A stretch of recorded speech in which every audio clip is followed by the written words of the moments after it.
joining me is vocalist and guitarist Tom Wilson from JUNKHOUSE. Welcome, Tom. How are you? I am great. It is a pleasure to meet you. This is the first time that I'm meeting you. Okay, well, this is one way to meet each other. In person, I hear, is pretty good too. Yeah, that would have been, we have our hierarchies of how we want to meet up, but this is the next best thing. Thank you, technology. You are here. We really wanted to have you on the show because you are, let's talk about milestones. I'm going to go back to the year 1993. Super Nintendo was leading in video games. IBM had released the world's first smartphone, and JUNKHOUSE was the forefront of the music industry. And so that was the year you released your album Strays, and now 31 years later, a 30th anniversary special edition on vinyl has been released. I heard too there's a celebration. It's coming to Brantford's Crew Fest. So tell me, how does it feel to hit a milestone like this? It feels like I'm old. I feel, actually, be honest with you, I feel better than I ever have in my life. I'm happier than I've ever been. JUNKHOUSE, that happened in the 90s. It was a celebration of a bunch of knuckleheads from Hamilton who never thought that they'd get out of Hamilton. And we made a record that took us all over the world. And those are beautiful memories. And the record sold hundreds of thousands of copies all over the world. And it's worth celebrating to us. So we are getting together for a few shows this summer. And one of them happens in Brantford. And I forget the name of the park, but it is going to be great. It will be great. And so on paper it feels old, but you say you still feel young, you still have that youthful energy that, no? But what about the creativity that went into it 31 years ago?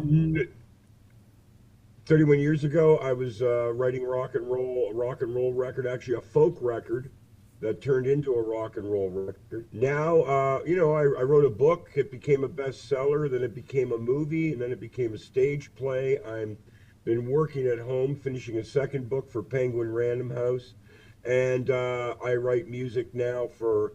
I still write music for people like Colin James and Matt Anderson. My son and I do soundtracks for movies. I'd have to say that creatively, I'm more alive and more vibrant than I've ever been. Oh wow, that is excellent. I'm so happy to hear that the creative life is still vibrant for you. Going back to the show now, so the show on July 20th in Brantford, I heard it's going to be a special show because it's a tribute to your bandmate Russell Wilson, and I heard Rusty, that's his name. What kind of person was Rusty, and what was it like to play alongside him all these years? Well, Russell was a complete wild card. There was nobody like him I've ever met in my life. In fact, each individual in JUNKHOUSE is like nobody I'll ever meet again in my life, especially at this point. But Russell was, at times a misguided angel and a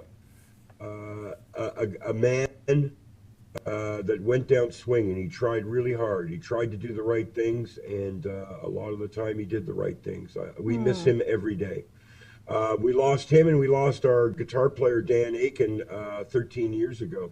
So my son, Thompson Wilson, is stepping in to play bass for JUNKHOUSE on these shows. Was that Russell's instrument? Was bass? Yeah, Russell played the bass. Russell okay. played the bass, and he danced around a lot. Every band needs someone who dances around a lot. Oh, sounds like an awesome guy. There was a lot of dancing. There was a lot of dancing that went on that side of the stage, and we're going to miss that too. His spirit will be with us. There's no doubt about it. Oh, I love that for sure. What's behind the creation of this 14 track album? How did that come to be? Well, 14 tracks, I think, is because there's a few tracks on there that were only released in Japan. When we made the record domestically, they released, I think, a 12-song record. And it evolved for Japan and for parts of Europe into a 14-song record. I forget, but we did a version of Gordon Lightfoot's "Oh Linda" that was also on the Japanese version.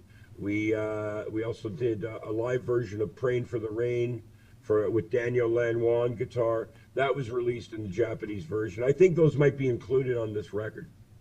Oh, excellent. And I know that I was sort of checking out your bio. That's what we do here. We kind of do a little, find out more about our guests. So you work with Daniel Lanois and also Bob Lanois, I think, too, is what I saw. A lot of work with him, huh? Yeah. Yeah. Well, both the Lanois brothers they're a big inspiration to our era of writers and performers in Hamilton. And truly, they kind of around the world. Before the Lanois brothers, records didn't sound like they do today. They changed the landscape of music through their sonic creativity. I mean, Hamilton, Ontario, believe it or not, is the birthplace of ambient music. Brian Eno and Daniel Lanois worked here on music for airports, and they made music that nobody had ever heard in the world, music that we are all used to now. And like a lot of trailblazers, there's not a lot of recognition that goes their way. I mean, when the Ramones came out and we put the needle down on Blitzkrieg Bop, we had never heard anything like that. It was something that came from another planet. But now we hear that song at hockey games, and we hear it in TV commercials and car advertisements. And that's how really great ideas evolve. They get taken and turned into commercial ideas, which right. I'm not completely in favor of. But I will tell you that that first Junkhouse record, nothing sounded like that. And I'm not saying that because I wrote the songs and I was a part of it. No, you're entitled to say it. Record. Yeah, absolutely. Well, nothing sounded like that in that era, We weren't shoegazers and we weren't alternative music.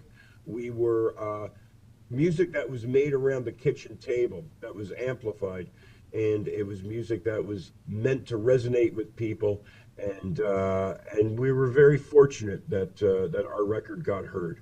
I'm very thankful for the success that we had. And so going forward, what's down the pipe? What's in the future for Junkhouse? Well, we got some shows this summer, and we're going to be celebrating the 70th anniversary of the Horseshoe this December.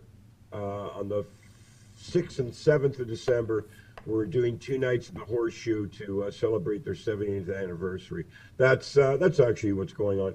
Other than that, I'm finishing this book for Random House, and the musical, the play that launched in Hamilton, is starting to take off, and it's going to be seen across the country. So I'm also nursing that into the works. Oh my gosh! I'm happy to hear that your music and your soul, your spirit is going to be on all these different stages. So we're just to remind our viewers that it's July 20th. You'll be there at the Crew Fest, and I found it out. My researchers told me it's in Lions Park. In Brantford, so yes, it'll be great music. Yes. It'll be dancing. I heard dancing was promised as well. So, it'll be a great show. Well, I don't know the audience will dance, but you know what? I might cut a rug a little bit for you. Okay. You never know. I might get inspired. Don't cross me out. I got a couple dance moves for you. Okay. All right. Oh, that is great. Tom, our time is over. It went way, way too fast. Oh, it was a pleasure talking to you today, and congratulations on your milestone, and have fun on your shows this summer.